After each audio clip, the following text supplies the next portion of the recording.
Let's say you want to become an astronaut, one of the most elite, highly trained, and wildly overqualified people on the planet. But could you actually do it? Well, technically, yes. All you need to qualify is 1. A STEM degree, 2. A perfectly healthy body, and 3. A level of patience most people only use when YouTube ads won't let them skip. Seems simple, right? Wrong. Because while technically anyone can apply, almost no one makes it. You see, every 4 years, NASA opens astronaut applications. They get over 12,000 applicants. Guess how many get selected? About 10 of them. That's a 0.08% acceptance rate. For comparison, Harvard, 4% acceptance rate. Winning the lottery? Honestly, probably more realistic. So here's your first big challenge. Becoming eligible. NASA loves engineers, scientists, and military pilots. So unless you're already flying fighter jets or splitting atoms in your spare time, you'll need a STEM degree.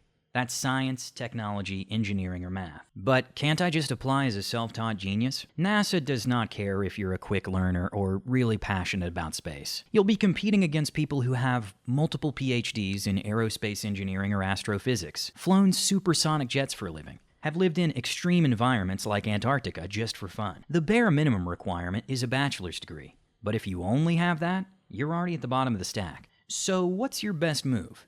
Step 1, pick your path to space. There are 3 main ways astronauts typically get noticed. You can become a scientist, which means getting a PhD, working in space-related fields like physics, geology, or medicine, and hoping NASA finds you fascinating. You can become an engineer, work in aerospace, robotics, or AI, help design NASA's latest tech, and impress the right people. Or become a pilot. Fly fighter jets in the military, rack up thousands of hours in the cockpit, and prove you can handle insane G-forces. The best path? A mix of all 3. If you're a scientist who can also fly planes and speak multiple languages, congratulations, NASA is already stalking your LinkedIn profile. If you're a fighter pilot with a PhD in astrophysics, they'll probably just hand you a spacesuit on the spot. Step 2. Build an insane resume. You need to stand out big time. Here's what will skyrocket your chances. Flight experience. If you can fly a plane, you can fly a spaceship. Extreme survival training. Think mountain climbing, scuba diving, or spending months in Antarctica. Scuba certification.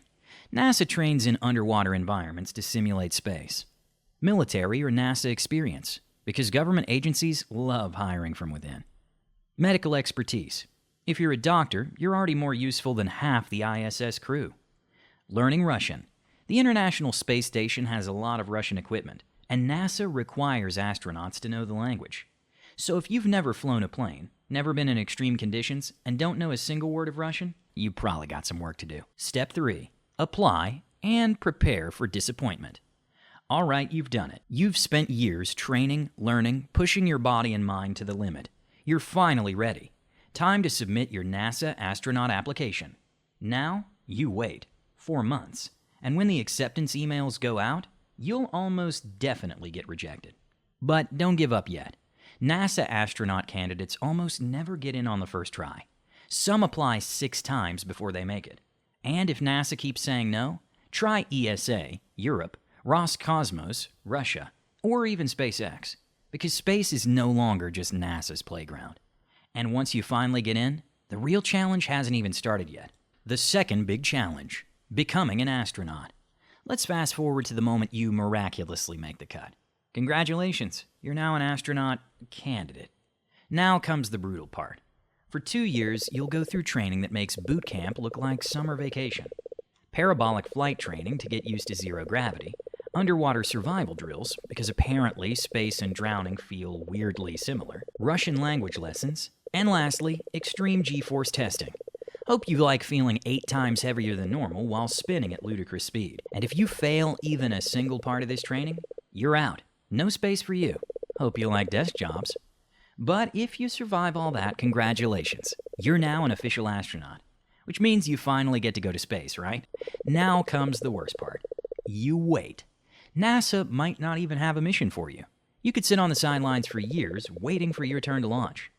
So after a lifetime of training, what's your reward?